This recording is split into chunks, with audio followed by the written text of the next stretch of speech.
Camille keeps questioning why it's taking Juliette so long to accept the new narrative, and I think I may have the answer. When Camille knocked on Juliette's door to ask if she was okay and why she smelled smoke, Juliette lies about the situation. What's interesting is what the algorithm tells Camille. It says the note itself isn't the real concern. The real concern is that Juliette chooses to lie about it. That tells me the medication isn't just designed to erase memories, it's designed to make people accept a new reality. But if Juliette doesn't trust the person telling the story, in this case Camille, then the new narrative begins to fall apart. I don't think Juliette is resistant because the medication isn't working. I think she's resistant because of who she is. I'm talking about curiosity. Back in season 1, episode 7, Gloria revealed that Juliette's mother wasn't officially a flamekeeper, but she shared their rebellious curiosity and supported their beliefs. We also saw that same curiosity in Allison. Her need to understand the history of the silo and why she couldn't have children eventually led her to uncover forbidden truths. That is exactly the type of person the founders don't want, because they don't let things go. The same thing with Charlotte. She has that curiosity and she had to suffer the consequences. The algorithm explains to Camille that 6 silos had successfully undergone full resets, including her own 140 years ago, and there have been individuals targeted along the way. It means the people living in Silo 18 aren't the first generation. They're either descendants or replacements of a population that was completely reset over a century ago. This suggests the algorithm doesn't just manage the silos, it identifies and removes specific people who threaten the system.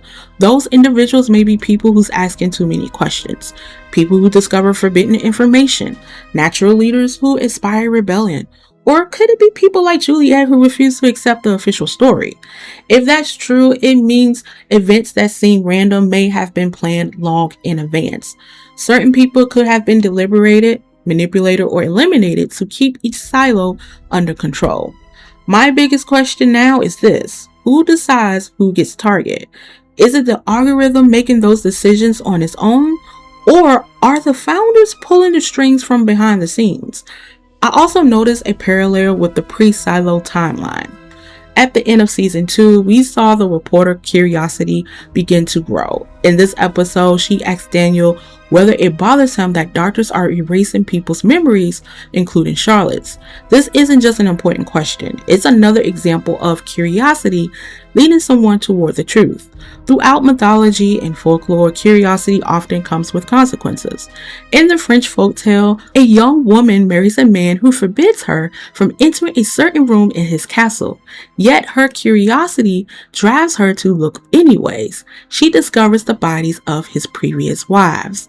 The same idea applies to Juliette.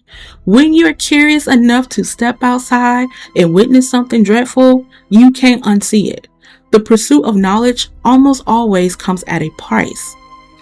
As this episode continues, Juliette slowly begins remembering pieces of her past. She recalls notes including the phrase, "there are good in supply."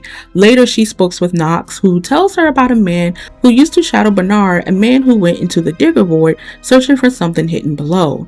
Of course, we know that man was Lucas. What's interesting is that Lucas was one of the people who encountered the algorithm and know about the safeguard. So where is he now? We've also learned that Martha wasn't the one who sent Juliette the note. It came from the outsiders. When Juliette finally meets them, Kennedy asks why she lied about the outside world. We know why, but Kennedy immediately realized something else. He figures out that the drugs are the reason Juliette is losing her memories. The outsiders even believe Juliette never wrote the sign that warned people. Juliette has never wanted to be a leader. She doesn't want the responsibility or the attention, but people naturally follow her because they admire her courage. Another interesting storyline is Billings and his wife Kat. We learn that Kat is secretly part of the outsiders now, while Billings continue following the pack no matter what. Billings believes in rules. Kat believes in the truth. That ideological difference could end up tearing their marriage apart. At the end of the episode, Juliette decides to stop taking the medication after everything Kennedy tells her.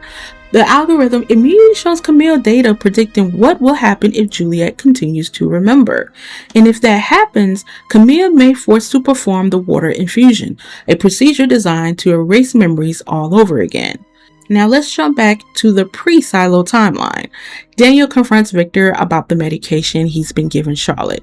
Victor explains that once she's strong enough, he'll stop the medication and carefully choose which memories to restore and which ones to leave behind.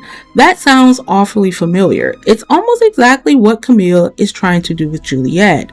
Victor even described himself and Daniel as storytellers, people who decide which version of reality others remember. He tells Daniel they rebuild Charlotte's memories one piece at a time. There are scientists who have conducted experiments using specific drugs to alter or erase memories, a process that relies on a window of vulnerability that opens when a memory is recalled. One neuroscientist conducted a study back in 2009 called the selective erasure of a fear memory. The research demonstrates that memory traces are encoded by competitive groups of neurons, and by selectively targeting and eliminate those neurons, they were able to permanently erase a fear memory without causing general amnesia or damaging the brain's other functions. The more I watch Victor, the more I think he's one of the founders. So far, my theory is that Senator Turner oversees the pack, possibly alongside her daughter, who may have helped write it. Victor appears responsible for the memory suppression and may be responsible for the algorithm, like I said before. Because if you think about it, Victor knows about the medication, he knows about the data, he knows about the dosage, he is the subject matter expert. So it will make sense if Victor was part of the algorithm.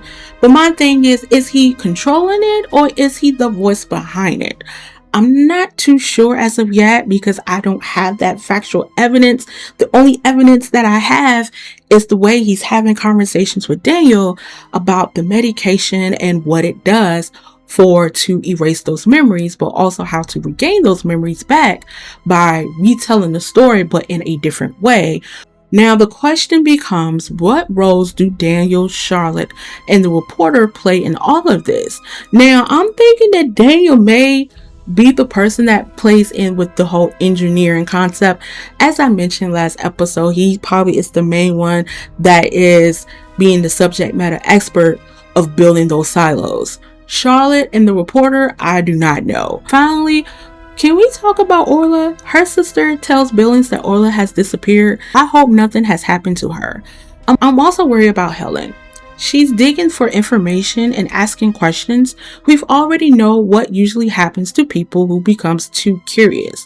The real question is, will Daniel unintentionally fuel Helen's curiosity even more, or will he be part of it? Let me know your theories in the comments below, and I will see you in the next one.